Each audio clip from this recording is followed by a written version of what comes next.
牧野之战前，周部族在渭水流域经历了漫长的韬光养晦。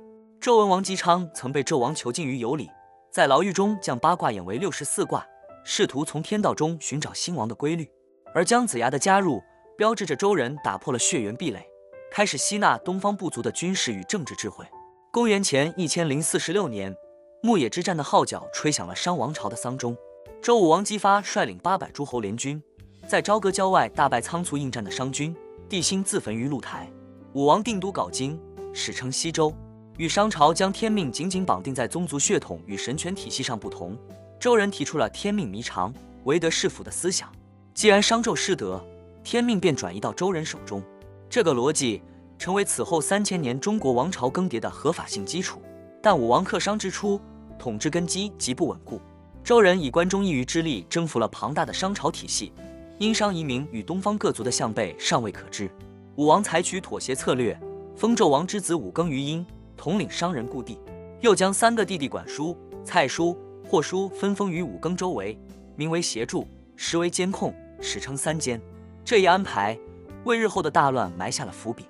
武王克商后2年便病逝，年幼的成王继位，其叔周公旦挺身摄政，危机随之而来。管叔、蔡叔散布流言，指周公有篡位之心，联合武庚与东方怀疑，发动叛乱。周公亲率大军东征3年，彻底平定叛乱，诛武庚、管叔，流放蔡叔，废霍叔为庶人。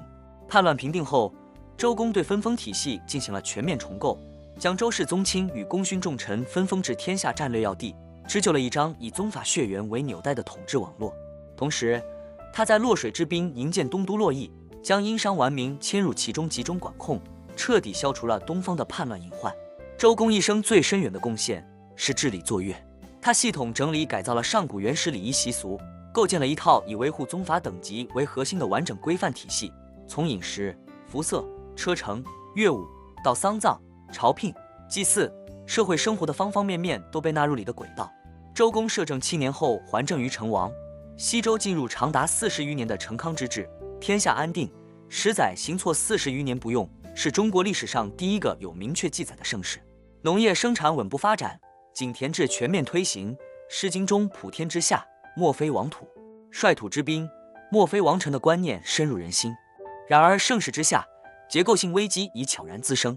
分封制本身存在致命缺陷，诸侯受封之后，在封国内握有政治、经济、军事的完整权力，对王室的义务虽有明文，却随岁月流逝日趋松弛，血缘的纽带也在稀释。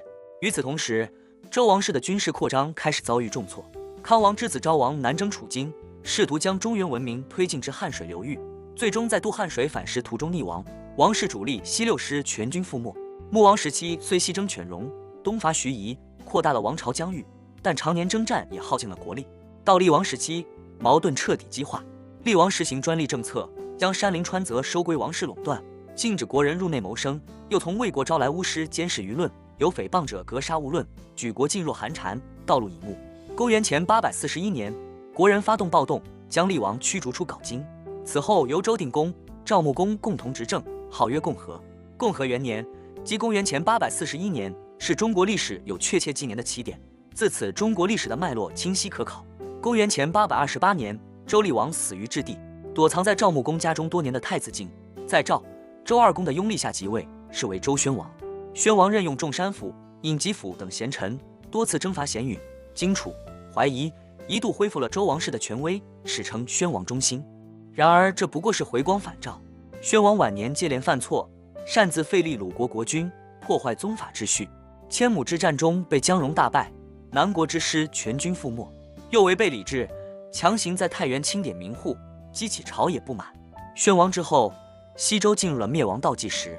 公元前781年，周幽王即位，他宠爱褒姒，废王后申氏与太子宜臼，改立褒姒之子伯服，为博褒姒一笑，他多次点燃骊山烽火，戏弄诸侯，彻底失去了诸侯的信任。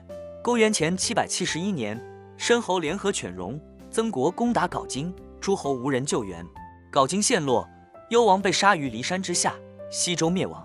王朝虽亡，影响却超越了任何一个朝代。周朝确立的分封制、宗法制与礼乐制度，塑造了中国人的家国观念与伦理道德。名为邦本的政治理念成为历代治国的精神底色。